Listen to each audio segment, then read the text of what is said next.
মান্দার পোলা। मैंने कुछ नहीं किया।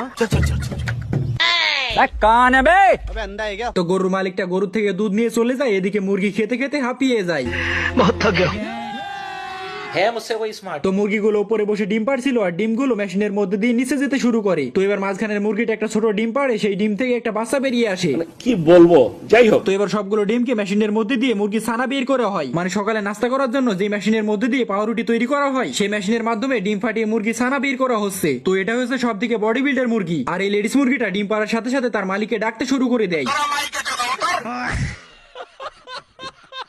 তো এবার মুরগির মালিকটা মুরগিটাকে ব্যায়াম করিয়ে ডিম পাড়াতে শুরু করে দেয়। ये सब क्या देखना पड़ रहा है? কি বলবো। এদিকে এই মেশিনের মাধ্যমে সবগুলো ডিম ভালো কিনা সেটা চেক করা হচ্ছিল। তো একটা ডিমের মধ্যে ছানা তৈরি হয়ে গিয়েছিল, যার জন্য সেই ডিমটাকে নিচে ফেলে দেওয়া হয়। তো ডিমটা ভেঙে গিয়ে ছানা বেরিয়ে এসে হাঁটতে হাঁটতে চলে যায়। আর এদিকে একটা মালকিনি কিচেনে সবজি ফেলছিল আর নিচ থেকে একটা পশু সেগুলোকে খেতে শুরু করে দেয়। তো এদিকে গরু